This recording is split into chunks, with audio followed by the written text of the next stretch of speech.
पहले नमस्कार। आप देख रहे हैं न्यूज़ और मैं आपके साथ विपिन। बिहार के मुख्यमंत्री नीतीश कुमार कब क्या करेंगे, इसकी अनिश्चितता तो बनी ही रहती है। इसलिए बिहार की राजनीतिक में पिछले 18 साल से प्रासंगिक बने हुए हैं। लेकिन कई बार इधर-उधर करने की वजहों से नीतीश की विश्वसनीयता पर एक बड़ा सवाल खड़ा हुआ है। और यही वजह है कि तेजस्वी यादव ने जब से कहा है कि चाचा नीतीश कुमार 4 जून के बाद पलटी मारने वाले हैं, तब से बिहार का सियासी पारा एक बार फिर से गर्म हो उठा है। नीतीश दिल्ली पहुंच गए हैं और प्रधानमंत्री मोदी से मिलने के बाद गृह मंत्री अमित शाह से भी मिलने के वाले हैं। लेकिन 5 जून की बजाय 3 जून को ही उनके लौटने का कार्यक्रम तय हो जाना नीतीश के करीबियों को भी हैरान कर रहा है। यही वजह है कि फिर से नीतीश कुमार को लेकर कयासों का बाजार एक बार फिर गर्म हो गया है। नीतीश कुमार को नज़दीक से जानने वाले ये बेहतर समझते हैं कि नीतीश कुमार जब दिल्ली से जल्दी पटना लौटते हैं तो खींच बड़ी वजह होती है। महागठबंधन में जब थे तो मनमाफी काम नहीं होने पर वो मीटिंग के बीच में ही पटना के लिए अपने प्लेन पर सवार हो जाया करते थे। ऐसा नीतीश कुमार महागठबंधन की बेंगलोर से लेकर मुंबई तक की बैठक में कर चुके हैं। जाहिर है इस बार आज शाम को ही पटना लौटने का कार्यक्रम उनके नज़दीकियों के लिए भी हैरत अंग्रेज बना हुआ है। वैसे पिछले एनडीए की सरकार में भी नीतीश कुमार शपथ ग्रहण समारोह को छोड़कर पटना लौट गए थे। दरअसल साल 2019 में नीतीश कुमार अनुपातित आधार पर केंद्र सरकार में अपनी हिस्सेदारी के पक्ष में थे। इसलिए 2 केंद्रीय मंत्री और 1 राज्य मंत्री की मांग को लेकर अड़े हुए थे। लेकिन केंद्र सरकार सांकेतिक हिस्सेदारी को लेकर तैयार नहीं थी। इसलिए जनता दल के केंद्र में एक मंत्रालय का ऑफर होते ही नीतीश कुमार इस कदर बिफर गए थे कि उन्होंने शपथ ग्रहण समारोह का बहिष्कार कर पटना का रुख कर लिया था। नीतीश कुमार परिणाम से पहले दिल्ली पहुंचकर अपनी पार्टी की एनडीए के प्रति समर्थन को दर्शाना उनका मकसद था।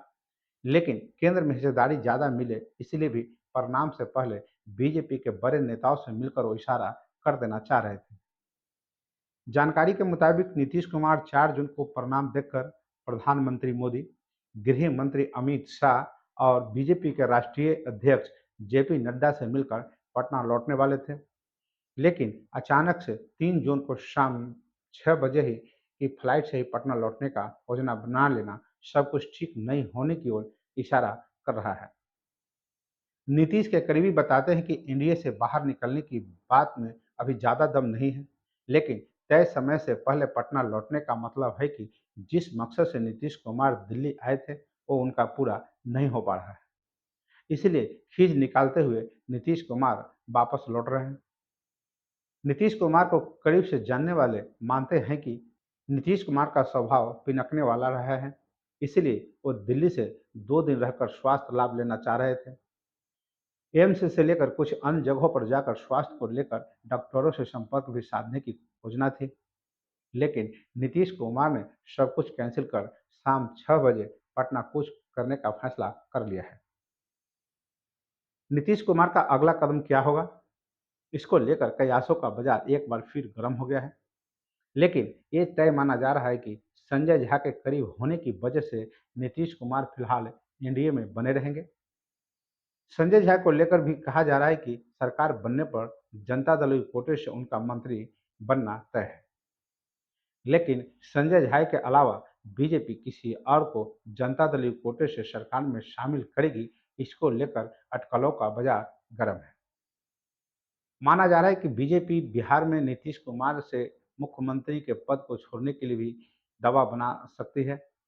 नीतीश कुमार के हाल के रवैये और स्वास्थ्य को देखकर कहा जा रहा है कि नीतीश कुमार के खिलाफ एंटी इनकम्बेंसी हटाने के लिए नीतीश को हटने को लेकर बीजेपी दबाव बना सकती है। जाहिर है बीजेपी समझ चुकी है कि ऐसा नहीं किया गया तो तेजस्वी को विधानसभा चुनाव में रोक पाना आसान नहीं होगा। जाहिर है इस मुद्दे पर नीतीश कुमार तैयार हो जाए इसकी संभावना कम ही दिखाई पड़ती है। इसलिए कहा जा रहा है कि लोकसभा चुनाव परिणाम के बाद नीतीश कुमार का रवैया बिहार में एक बार फिर से लोगों को हैरान कर सकता है। वैसे कांग्रेस के एक दिग्गज नेता जयराम रमेश ने ये भी कहकर संस्पेश बढ़ा दिया है कि एनडीए के कुछ घटक दल उनके संपर्क में हैं। इसीलिए भी नीतीश कुमार को लेकर कई तरह की बातें फिलहाल फिजा में तैर रही है। तो बस अभी के लिए इतना ही। आगे की खबरों के लिए बने रहें और तब तक के लिए हमें आज्ञा दीजिए। नमस्कार।